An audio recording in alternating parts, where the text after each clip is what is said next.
Welcome to Spam Filter for Your Brain, bite-sized ponderings on how our thoughts influence our behaviour and our lives, and because we're all connected, how our thoughts impact the world. I'm here to help people reconnect with their bodies and declutter their brains. And I don't believe that we should just magically know how our emotions and our thoughts impact our lives if no one ever teaches us. So let's learn this stuff together. Something that I hear people say really often, which sounds like it's a useful observation and to help us treat ourselves with more kindness, but actually I think lands a bit more like an accusation, is I would never speak to somebody else like that. And we also use it for other people. Would you speak to a friend like that? And that's kind of where it stops. We notice that we wouldn't speak to other people in that way. And the insinuation is, if you know that you wouldn't speak to someone else like that, you'd just stop doing it. But the fact is that most of us do know, and we don't stop doing it because we don't know how. And it's that missing piece of the jigsaw that I would like to try and address this week with a few very calculated questions that you can maybe chip away at some of this stuff so you can speak to yourself with more kindness. So there is a deep-seated truth hidden underneath that phrase, I would never speak to somebody else like that. And I don't think it gets enough acknowledgement. And that is very clearly that if we are saying we would not speak to somebody else like that, but we are speaking to ourselves like that, what we're saying is we are not a friend to ourselves. And even though it isn't said as clearly as that, there's something about it that doesn't sit right. We know we wouldn't speak to somebody else like that, and we know that we are speaking to ourselves like that, and that we shouldn't be doing it. And so we use this as some kind of ammunition. I know better, I should be doing better. Therefore, I'm a terrible person. Therefore, I'm not doing self-development work right. Therefore, I'm not doing this whole kindness, being a good person thing right. We're just using it as more ammunition to tell ourselves off, which our brain receives as danger, criticism, and is not helping solve this problem at all. What we're doing is just turning into another school bully in our brain. So I think it's just worth flipping this a little bit and asking ourselves some very pointed questions. So you wouldn't speak to a friend like that, but what would you want them to know instead? What is the reason you wouldn't speak to a friend like that? Because you would want them to know what? You would want them to feel what? Now, I don't believe you can cause their feelings, but I do believe that the intent that you would like to afford them somewhat scripts how you choose to interact. So what are you hoping for by not speaking to your friend like that? I would be guessing that you're hoping they would feel some sense of care, belonging, feeling cherished, feeling valued, feeling respected.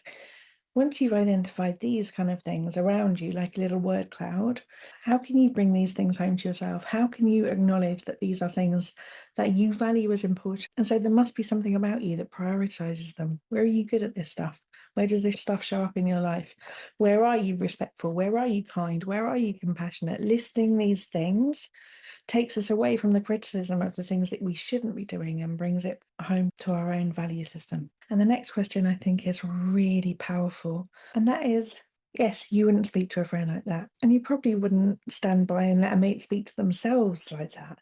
But what would happen if you heard someone else speaking to someone that you love like that? Because when we take it to that level, it can feel a lot clearer to see what isn't okay about the stuff that we're saying and why. And suddenly it becomes that sort of extra stepping out, getting an overview as to what's going on and going, absolutely hell no would I tolerate someone I care about being spoken to like that. You'd probably step in and speak up. So how can I make myself one of those people that I care about? And the final point, which again, I think is really powerful when it's used at the right moment, is someone being spoken to in that manner something that I want to be perpetuating in the world? For me personally, as a cisgender woman, I would say, do I want to be someone who contributes to a woman being spoken to like that? I just happen to be that woman. Using your politics to turn around and get a broader overview for the things that you're putting out there into the world and the things that you're feeding internally can sometimes be the drawing the line in the sand that we need.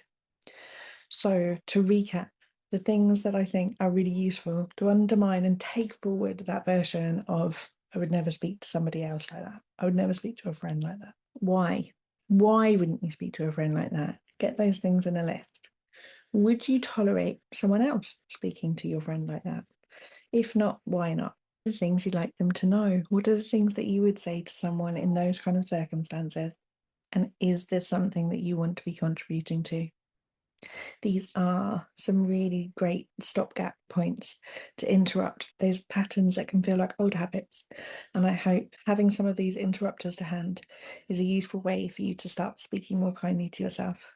I hope that's been useful, and I will speak to you next week. If you've been enjoying what you're hearing on the podcast, you will love Self-Care School. Self-Care School is longer versions of this, more in-depth and more personalised. We have a whole hub of courses from body image to boundaries, perfectionism, time management, and a whole range of other topics. You name it, there's probably a course on it. But most importantly, we also have a weekly group coaching call where you get to apply this stuff to your everyday life and get support to try and untangle your own story from some of the emotions that you might not be enjoying in your life. If you would like to learn how to apply this work to your specific situation and to be building a life of your dreams, I would love to see you inside. Do pop over to selfcareschool.co.uk.